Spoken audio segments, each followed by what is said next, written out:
Կանանց ու աղջիկների 6 ամենավատ հատկությունները։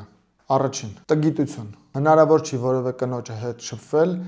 եթե տեսնում ես, որ մարդը ընդհանրապես գիրք չի կարդացել, ոչ մի բանի մասին ոչ մի գաղափար չունի եւ ամեն խոսքի մեջ դա զգացվում է, դա շատ տհաճ բան է։ Ինչքան էլ ուզում ա կինը գեղեցիկ լինի, եթե տգետ եղավ, հնար չի հետը շփվել։ Երկրորդը՝ կզարմանաք, բայց պճնամոլություն։ Պճնամոլությունը այն հատկությունն է, երբ որ կնոջ համար արտաքին տեսքը միակ կարևոր բանն է։ Բնականաբար, եթե կինը խնամված է, հետևում է, շպարվում է, որևէ խնդիր չկա։ Բայց երբ որ արտաքին տեսքը կնոջ համար դառնում է միակ կարևոր բանը, եւ դու ամեն անգամ, երբ որ իրան տեսնում ես նկարներից, թե կյանքում, թե ամեն մի ոլորտում, երբ որ դու տեսնում ես, որ մարդը միայն կենտրոնացած է այդ արտաքինի,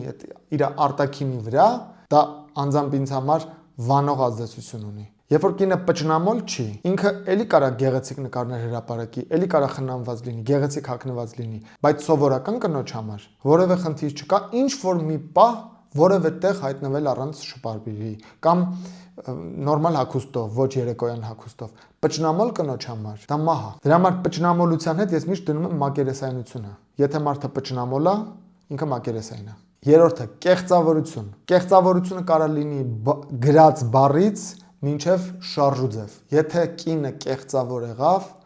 վերջ, էլ որևէ ուրիշ հատկություն ինչ չի հետաքրքրում։ Չորրորդը՝ խեղճություն։ Տղամարդու պարագայում առավել եւս, բայց կնոջ պարագայում նույնպես խեղճությունը բացասական հատկանիշ է։ Խեղճության մեջ չկա գեղեցկություն, խեղճության մեջ չկա վեհություն։ Հինգերորդը՝ ֆինանսական ինքնուրույնության բացակայություն։ Սա չի վերաբերում նրան, որ կինը ինքը պիտի իր համար վճարի։ Տղամարդը էլի կարող է վճարել, էլի պիտի վճարի, բայց ինչքանով է նորմալ 21-րդ դարում լինել մարդ, անկախ այն բանից տղամարդ թե կին,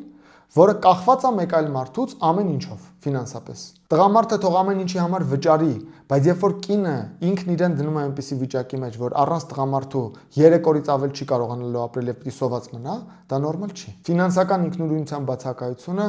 մեծ թերություն է կնոջ համար։ Տղամարդու համար էլ չեմ խոսում, դա ընդհանրապես չարիք է, բայց կնոջ համար նույնպես ֆինանսապես ինքնուրույն լինելը, իմանալը, որ այո, քո ընկերը, քո ամուսինը, քո տղամարդը քեզ համար կարող է ամեն ինչ վճարել, բայց եթե չվճարեր, դու ինքնուրույն ես։ Այդ գիտակցությունը մեծ բան է։ Եվ վերջապես 6-րդ՝ դիմացինին տեսնելու կարողության բացակայություն։ Դա այն ունակությունն է, որ օրինակ, երբ որ տեսնում ա կինը, որ իր ամուսինը այդ պահին ինչ որ մի բանով ծանրաբեռնված է, ինչ որ մի բանի վրա կենտրոնացած է,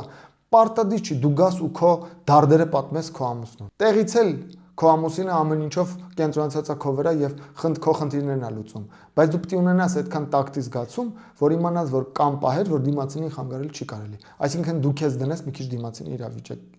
իրավիճակի մեջ։ Այս դիմացինին տեսնելու կարողությունը շատ կարևոր է։ Ահա 6 թերություններ, որ